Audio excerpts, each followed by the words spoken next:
What is up, guys? Welcome back. We got another episode of the Fantasy Fellow Show for you. Happy Thursday evening. We have an exciting AFC West battle, the Chargers and the Denver Broncos tonight.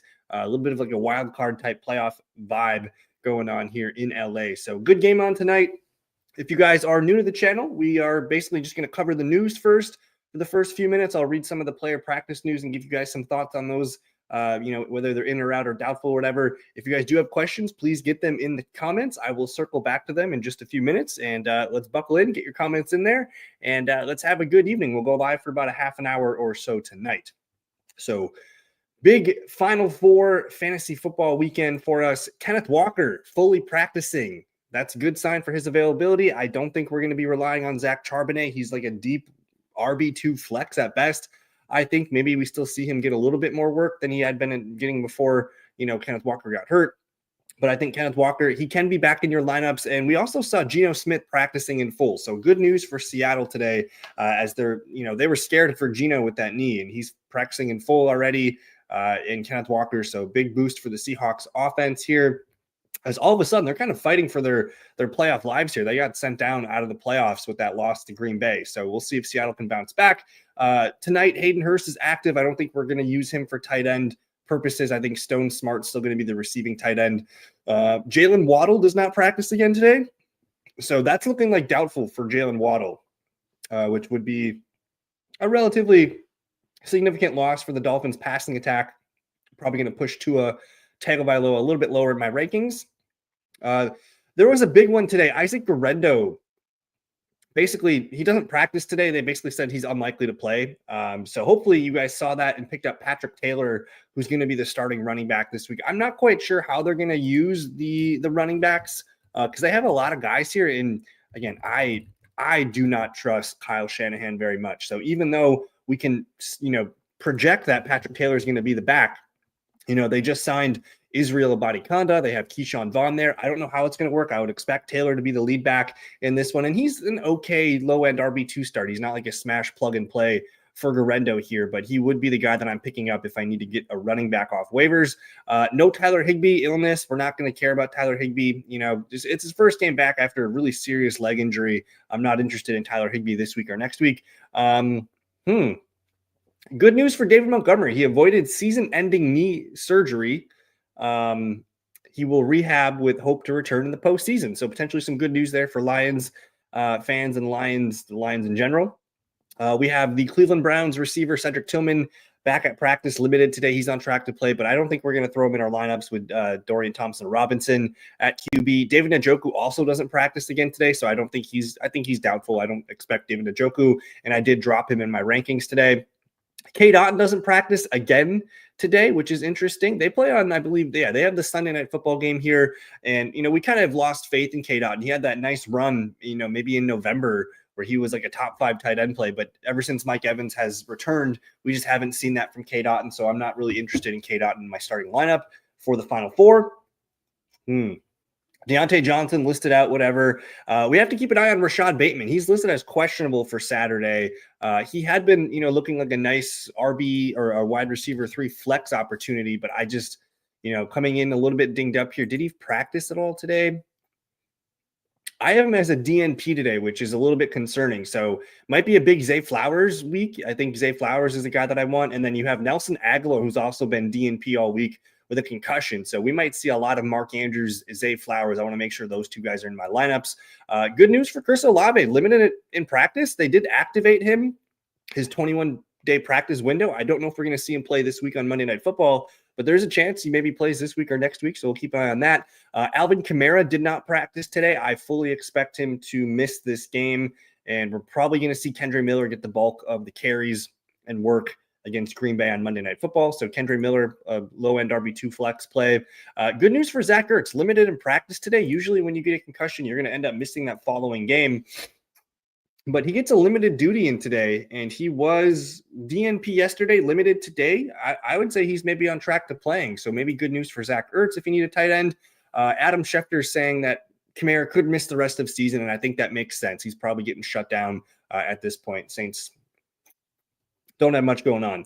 Alec Pierce does not practice today for the Colts with a concussion. I think he's doubtful. So that makes me interested in Pittman Jr. and Josh Downs. Tony Pollard, Tyler Boyd, and Nick Westbrook-Ikhine don't practice again on Thursday. So we have a little bit of question marks with Tennessee. We like the upgrade to Mason Rudolph, but back-to-back DNPs for Boyd, Pollard, and now Ikhine.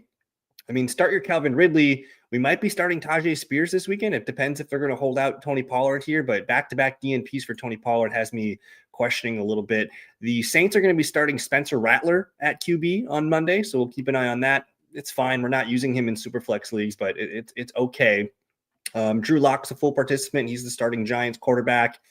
They did list George Pickens out on Saturday, so we were talking about Pickens last night, hoping for him to play, but man, it's not looking good.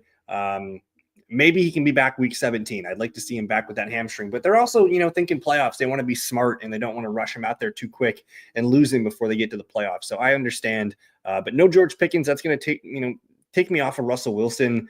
And honestly, a lot of the Steelers offense doesn't look so good without Pickens. Good news for Mahomes and Hollywood Brown. They're both not on the injury report. So those guys are both practicing in full. They're going to be out there on Saturday. Let me see if I can find anything else for us today. I think we're pretty much good. Yeah, because now we're into Wednesday. So good evening, everybody. Good evening to Jason. Hope you're doing well, my man. And JSC, good evening. Will Trey McBride finally catch a touchdown in week 16 against the Carolina Panthers? That's kind of, I think I saw something where Kyler Murray says he's going to get some touchdowns eventually. I would be surprised if Trey McBride goes a full year without scoring a touchdown. I mean, he's got 116 targets on the year, no touchdowns. That's pretty crazy. 89 receptions on the year. It would be absurd if he does not score a touchdown. In terms of fantasy points allowed to the tight end position, the Panthers allow the second most points per game to the tight end. They've allowed the most tight end touchdowns with 10. So if there is a week for him to do it, it would be this week. So I like Trey McBride to score a touchdown this week. And good evening to Harris.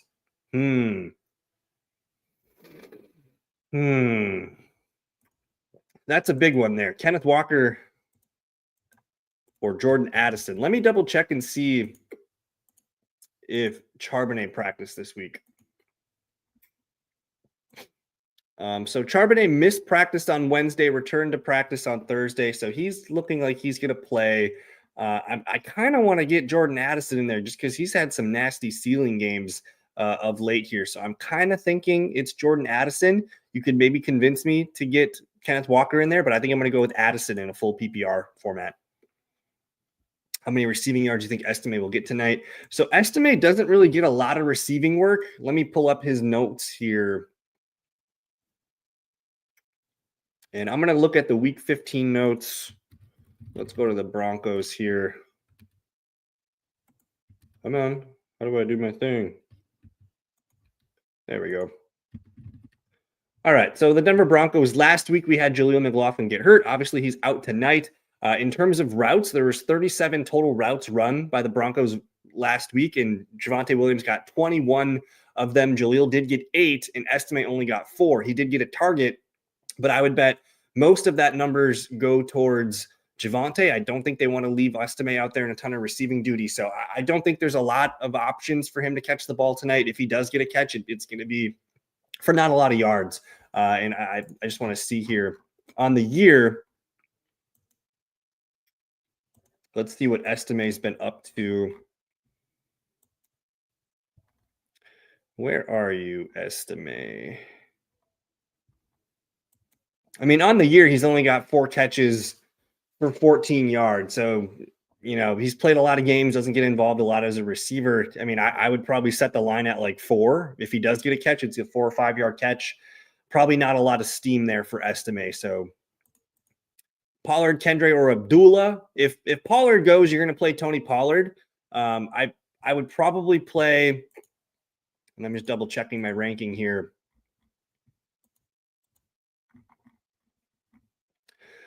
So I like Tony Pollard if he plays. Otherwise, I think it's close for Kendre Miller and Abdullah. I'm going to lean Kendre Miller just because I think the backfield is going to be pretty much all his. And with Abdullah, we're kind of banking on like a receiving touchdown there, which I think is fine. But if we can get a back that gets 12 to 15 touches, I'm going to play him. Abdullah probably, 3-4 catches and a few carries. But They do have Alexander Madison back as well. So I'm going to lean Kendre Miller as the number 2, but if Pollard can't go.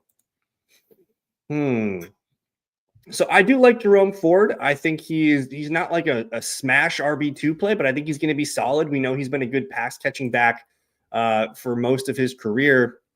And, playing against the Cincinnati Bengals, that's a defense that we like to exploit. And we did see the big touchdown run from Jerome Ford last week. He's always involved in the passing game. I see, 2, 3, 4 catches for Jerome Ford in this one. And then, if he gets to 10 carries, maybe 35, 45 yards, something in that range. So I like him to have like a safe, like 8 to 12 point floor.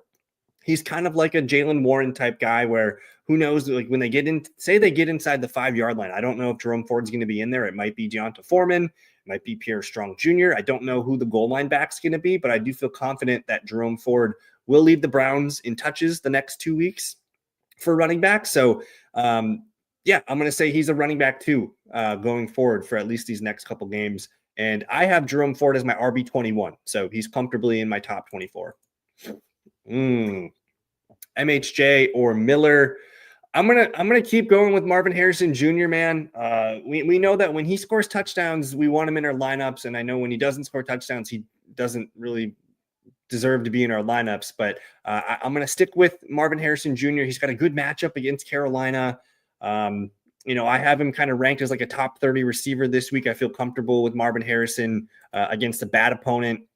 Cardinals need some magic here. I have Harrison, our wide receiver 27, and I'm fine with Kendre Miller, but I don't see a ton of upside there. Say he does get his 50, 60 yards and a touchdown. That's maybe 13 points. I think I'm playing for ceiling here with Marvin Harrison Jr. I'm hoping for 4 or 5 catches and like 80 yards and a touchdown, something like that. And his floor, whether, it's still not a great floor, but they do throw him the ball. He gets targets, he gets catches. And, 6, 7, 8 points as your floor, I'll take that over the unknown of Kendre Miller. I'm going to go Brenton Strange here, man. I have Strange ranked as my tight end 10 this week here, so I feel good about him. I have Zach Ertz, who I'm going to move Zach Ertz up. Let me actually because I think when I did this, I had Zach Ertz listed as doubtful. So I'm going to move Zach Ertz up, but he's not going to be ahead of Strange. So I'm going Brenton Strange here against the Raiders. McConkey or Sutton today. Man, it's really hard to ignore what Courtland Sutton's been doing. I mean, he just catches touchdowns, I do think Ladd McConkey is probably the guy that I feel comfortable with from a floor standpoint. Sutton's either going to get you 5 points or he's going to get you 20 points. Whereas I feel kind of confident in Ladd McConkey to get me my 12 to 13, even if he doesn't score a touchdown. So it's kind of going to come down to your risk tolerance. And McConkey, the last 4 games, man, in full PPR, 16, 20, 14, 18. I think I'm going to go Ladd McConkey here. I kind of like what he's been doing lately. I trust him. I know it's a tougher matchup on paper, but I think I'm going to go Ladd McConkey here. Oh man, Gus Bus or Israel? Is that a Boniconda? You probably gotta go with Gus Edwards just and hope he falls into the end zone. If that is Israel Boniconda, you got Patrick Taylor, you have Keyshawn Vaughn there in the mix. I don't really know how the running backs are going to work. I'll take Gus Edwards. I'll take my 10 carries for 38 yards and a touchdown. What do you think of Amari Cooper and Dalton Kincaid are so underwhelming with Bills and Josh Allen? So this was kind of my hypothesis coming into the season with Dalton Kincaid, is that they use Dawson Knox a lot. They run a lot of 3 wide receiver stuff and a lot of 2 tight end stuff they try to mix in.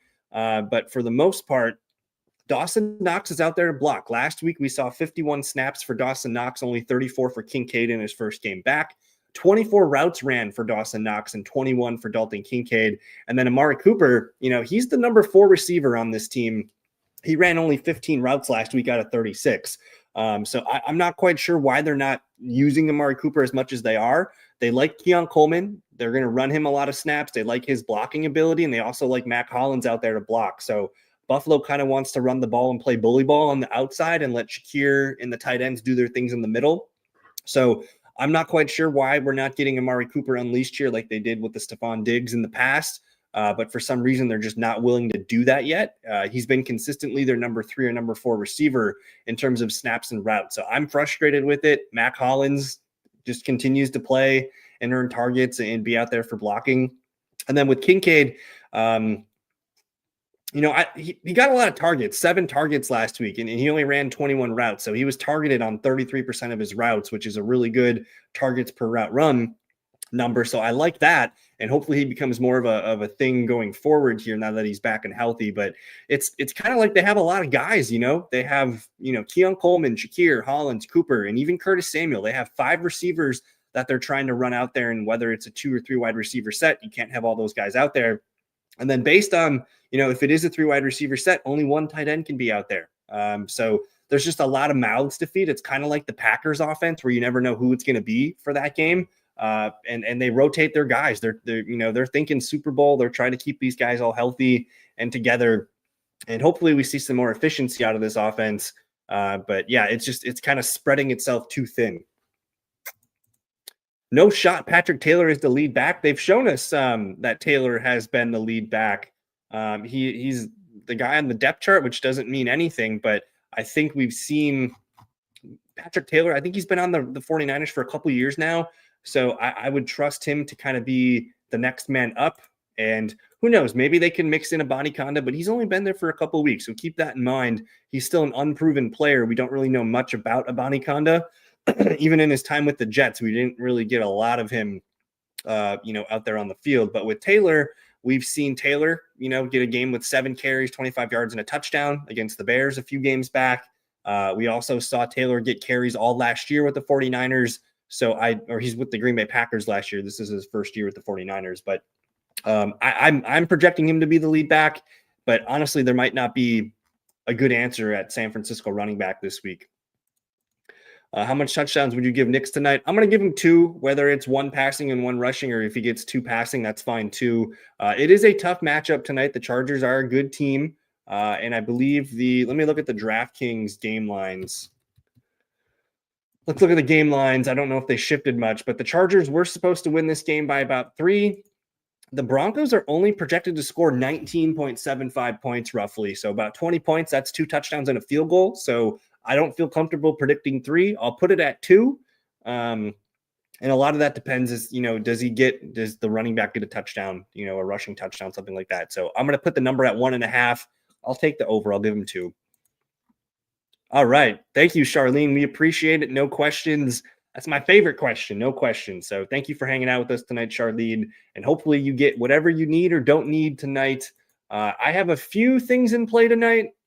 I've got 3 money leagues that have a chance at a championship. 2 of them I would be, defending a title. I believe I have a Ladd McConkey share. I'm in a desperate spot and I have to whip out Josh Palmer. So pray for me. I'd like to see Josh Palmer get a touchdown. I kind of think the Chargers are going to pull this one out tonight. Sutton or Judy, you got to go with Sutton here. Sutton's the hot hand, and he's got a way better chance of catching a touchdown than Jerry Jeudy. I know Judy's been hot as well, but don't really trust Dorian Thompson-Robinson in this start. Whereas Cortland Sutton, man, he's just been scoring points, man. He's had 1, 2, 3, 4, 5, 6, 7, 8 straight games over double digits in PPR. He's got 5 touchdowns in the last 5 games. Targets are 9, 9, 10, 8, 9, 10, 11. I'm going to stick with Cortland Sutton. I feel good about that. Yes, no goose eggs tonight. Hopefully some of my leagues, we have a rule where if you start a player and he gets a 0, you got to do a shot and send the video to the league. So, yeah, thank you. Let's go Josh Palmer, Ladd McConkey. And I don't think I have anything else going on. There might be, I don't have any Broncos or anything, but I do have some best balls with some Broncos. So we'll see what happens there. But get your questions in there, guys. I'm going to see if there's any more news blurbs that I need to cover. So it's Thursday night. I think I'm going to do a video tomorrow when I get in from work. We'll do a Friday practice review and get you guys set up for Saturday and Sunday, just with it being week 16 and games on Saturday. I'll probably do a little live stream tomorrow night. So if you guys want to hang out tomorrow. Maybe I'll go live. Maybe I'll go live around 6:30, 7 o'clock Central Time tomorrow night. Good news for DK Metcalf. He was a full participant today, so I like seeing that. He was a question mark for us. Otherwise, AJ Brown, he missed practice yesterday, but limited today, so I shouldn't get any worries on him. Braylon Allen was limited. That's back-to-back limiteds. I think Braylon's going to play. Don't really know how the Jets running backs are going to be going this week, but I think you're still going to play Breece if you have him, and just hold on to Braylon and Isaiah Davis. And good evening to Yahweh. I'm a Dolphins fan, and in order for them to make the playoffs, they either need the Broncos to lose 3 of 3 or the Chargers to lose 2 of 3. What's more likely? It's probably the Broncos got a tough schedule, man. Chargers, Bengals, Chiefs. I mean, I would be surprised if they won 2 of those games. They're I think it feels like they're 3-point dogs tonight. And I don't know if I'm assuming that game next week's in Denver versus the Bengals, but the Bengals are playing with a little pep in their step right now. And then maybe the Chiefs don't have to play for anything at the end of the year, so that might be one of their freebies here. So I would assume that the Broncos maybe lose 2 of those games. And if the Chargers were to lose 2, you need them to lose tonight. And then you just need a miracle from the New England Patriots or the Raiders. So I think it's more likely that the Chargers win 2 games in this group versus the Broncos here, who, yeah, they could lose all 3, but that Chiefs game really hangs in the balance. Maybe the Chiefs need that game if if they need to stay ahead of Buffalo. Maybe the Chiefs need that game and they play tough. So I guess I'll go with Miami's at 6-8, man. We need to finish 9-8. So Miami needs to win out first. That's the hard part. And Miami's schedule is 49ers, Cleveland, and Jets, which actually feels pretty good. Like I think Miami can win 3 in a row here to end the year. But I guess I'm wondering if there's any. I don't know. I haven't looked into it. I don't know if there's a tiebreaker scenario where the Dolphins can tie them and it all works out. But I suppose I'm going to say the Chargers losing 2 of those games, just because it's harder to. Man, it's hard to go 0-3 to end the year for the Broncos. They've been a good team all year round. I'll say the Chargers is your best path. And yeah, happy holidays to everybody. I'm trying to think here of the schedule for next week. We have Christmas on a Wednesday, so I'm not sure if I'll be home in time to do a Wednesday night show. I might do a show on Thursday next week and just call it good. But and then we have Christmas Eve on Tuesday night, so I might be kind of lacking in the videos next week. I have to really figure out my schedule. I think I'll probably do a Monday night hangout next week. And then I'll think about, I might be able to pull off, I'm going to be traveling for Christmas Eve and Christmas. So I don't know if I'll be able to do a video next week, but for sure Monday night, we'll do a live hangout and get you guys set up. But anyways, I'm going to get out of here for tonight. I got to go get some pick'ems and some DraftKings lineup set. But thank you for hanging out with me, guys. I will be going again live tomorrow night. I think I'll schedule it for like 6:30 or something. Same time as tonight's video. So take it easy. Enjoy the game. Happy holidays. And we'll see you guys in another video. Peace.